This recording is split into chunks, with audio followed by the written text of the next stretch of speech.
Mungkin kamu nggak banyak yang tahu tentang film dari negeri Ceko berjudul Most, yang kalau diterjemahkan artinya jembatan, dan konon film ini berdasarkan kisah nyata. Kisahnya tentang seorang ayah tunggal yang mempunyai anak laki-laki bernama Lado, 8 tahun. Mereka berdua tinggal bersama dan saling menyayangi. Bagi sang ayah, anak satu-satunya itu adalah harta yang paling berharga dan tak dapat tergantikan oleh apapun juga. Si ayah bekerja sebagai penjaga jembatan yang dilalui kereta api untuk mengatur naik turunnya rel ketika kapal laut lewat. Suatu saat anak itu minta kepada ayahnya untuk menemaninya bertugas di pos kereta api. Keesokan harinya si ayah menjemput anaknya di sekolah dan langsung berangkat menuju pos penjagaan kereta api. Sang ayah segera bertugas dan Lado diminta untuk main di tepi danau sambil memancing. Namun tanpa diduga kereta api ternyata tiba lebih awal dari jadwal semestinya dan posisi jembatan saat itu sedang terangkat karena barusan kapal laut lewat. Si anak yang melihat bahaya ini berteriak memanggil ayahnya. Namun ayahnya sedang melakukan pengecekan di ruang mesin. Dia tidak mendengar teriakan anaknya. Dalam kondisi genting, si anak berinisiatif dan bergegas berlari menuju tempat tuas manual supaya jembatan itu turun. Sang ayah segera tersadar dan bergegas menuju pos sambil menengok ke tempat anaknya berada tadi. Tapi sudah tidak ada di tempat. Dari kejauhan ia melihat anaknya sedang mencoba mendorong tuas manual supaya jembatan itu bisa turun. Namun naas, anak ini terpelosok di antara roda-roda penggerak jembatan. Sang ayah dihadapkan hanya pada dua pilihan. Menyelamatkan anaknya dan membiarkan kereta api mengalami kecelakaan fatal,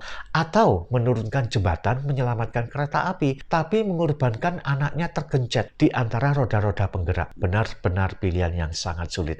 Namun akhirnya sang ayah lebih memilih mengorbankan anaknya yang sangat dikasihinya dan menyelamatkan para penumpang kereta api. Ayah ini menangis jadi-jadinya tanpa dimengerti oleh para penumpang kereta api yang hanya memandanginya dengan heran melihat seorang pria yang sedang menangis terlolong-lolong. Dengan hati hancur, ayah ini membopong mayat anaknya. Namun kerelaan sang ayah mengorbankan anaknya ini menyelamatkan begitu banyak orang di kereta api tersebut dan memberikan kehidupan buat mereka. Seringkali konsep kurban seperti ini disalah mengerti dan bahkan diolok-olok. Tapi itulah yang dilakukan oleh Allah juga. Dia memilih anaknya yang sangat terkasih, yaitu Yesus Kristus, untuk mati di kayu salib supaya umat manusia yang percaya diselamatkan. Mungkin selama ini kamu mengolok-olok manusia yang tersalibkan itu, tapi dia sudah berkorban dan mati untuk kamu supaya kamu diselamatkan. Gak ada pilihan lain. Kiranya Tuhan membuka pintu hatimu dan kamu dapat memahami akan karya kasih Tuhan di kayu salib. Amin.